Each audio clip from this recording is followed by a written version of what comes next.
Kali ini saya akan menjelaskan jawaban dari nomor 4. Yang pertama adalah flow bisnis dari perusahaan Netflix. Perusahaan Netflix dalam pembuatan film memerlukan konsep, produksi, pasca produksi, distribusi, dan evaluasi. Yang pertama-tama yaitu adalah konsep. Konsep atau mungkin pengembangan melibatkan dalam segi penulisan sebuah naskah dan pengembangan suatu cerita. Yang kedua adalah praproduksi, meliputi perencanaan anggaran, pemilihan lokasi, casting, desain produksi, dan pembuatan jadwal produksi. Yang ketiga adalah produksi. Tahap inti di mana konten sebenarnya dibuat pasca produksi. Yang keempat adalah pasca produksi, melibatkan editing, penambahan efek khusus, scoring musik, dan mix-mix suara. Yang kelima adalah distribusi, meliputi pemasaran, penjualan, penyebaran konten melalui berbagai saluran untuk mempromosikan suatu video atau film yang sudah dibuat oleh perusahaan Netflix. Yang terakhir yaitu adalah evaluasi, meliputi pengukuran rating, penjualan, dan respon dari suatu konsumen. Yang ketiga adalah saya akan menjelaskan tentang permasalahan utama yang sering dihadapi oleh perusahaan Netflix, yaitu mulai dari perubahan perilaku konsumen dan entertainment audience, ekspektasi yang terlalu tinggi dari para penonton.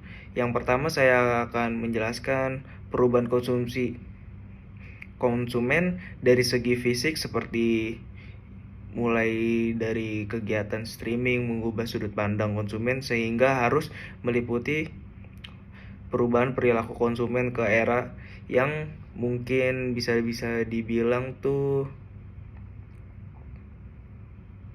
mengikuti pengembangan zaman dan tren-tren tertentu. Yang kedua adalah entertainment audience. Audience semakin terfrekuensi dan membuat sulit untuk menargetkan audiens secara efektif. Yang ketiga dari permasalahan ini adalah ekspektasi yang terlalu tinggi. Konsumen semakin menuntut konten yang berkualitas tinggi, relevan, dan profesional. Tapi dari perusahaan Netflix tersendiri bisa mengatasi hal tersebut dengan cara selalu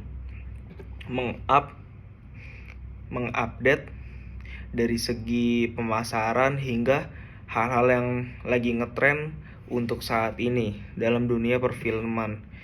Yang ketiga, saya akan membahas dalam segi bisnis model entertainment yang dimiliki oleh perusahaan Netflix. Hal ini meliputi dari beberapa hal, yaitu penjualan produk. Perusahaan menghasilkan pendapatan dari penjual fisik seperti mungkin merchandise atau yang lain-lain. Yang ketiga meliputi dari segi lisensi. Perusahaan Netflix melisensikan suatu peran karakter, merek, atau properti.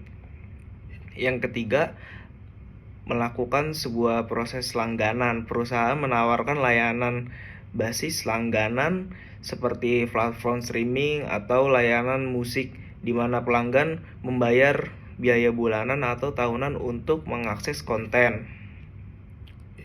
Yang ketiga, yang keempat, saya akan menjelaskan dalam segi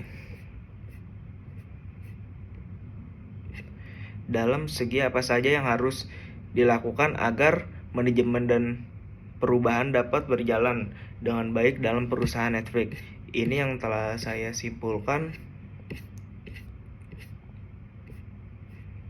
Ada beberapa hal visi.